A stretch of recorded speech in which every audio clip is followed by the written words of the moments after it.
চলতি বছরের আগস্টে ছাত্র জনতার নজিরবিহীন অভ্যুত্থানের ক্ষমতাচ্যুত হয়ে শেখ হাসিনা দিল্লিতে আশ্রয় নেওয়ার পর থেকেই বাংলাদেশের সঙ্গে সম্পর্কের অবনতি হয়েছে প্রতিবেশী দেশ ভারতের।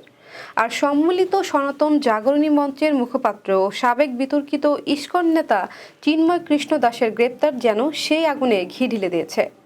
এমন পরিস্থিতির মধ্যেই বাংলাদেশের সরকারের সঙ্গে আলোচনায় ঢাকায় আসছেন ভারতের পররাষ্ট্র সচিব বিক্রম মিশ্রি।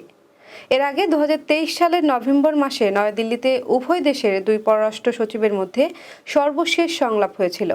এবারের সংলাপে ভারত অর্থায়ন করা উন্নয়ন প্রকল্পগুলো পুনরায় চালু, ভিসা ব্যবস্থা সহজ, আরও সরাসরি ফ্লাইট চালু এবং বাণিজ্য ও বিনিয়োগের মতো ইস্যু অন্তর্ভুক্ত থাকবে বলে আশা করা হচ্ছে বলে বিষয়টি সম্পর্কে অবগত কর্মকর্তারা জানিয়েছেন। ভারতীয় পররাষ্ট্র সচিবের এই সফর এমন এক সময় হতে চলছে যখন বাংলাদেশ ও ভারতের মধ্যকার সম্পর্কে অভূতপূর্ব উত্তেজনা দেখা দিয়েছে।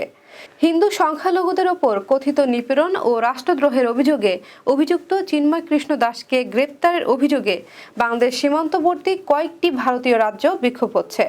এছাড়া ভারতের উত্তর পূর্বাঞ্চলীয় রাজ্য ত্রিপুরার রাজধানী আগরতলায় অবস্থিত বাংলাদেশের সরকারি হাইকমিশনে উগ্র হিন্দুবাদীদের হামলা, ভাঙচুর ও বাংলাদেশের জাতীয় পতাকা অবমাননার দায়ে বাংলাদেশের পররাষ্ট্র মন্ত্রণালয় মঙ্গলবার ভারতীয় রাষ্ট্রদূত প্রণয় ভার্মাকে তলব করে কড়া প্রতিবাদ জানায়।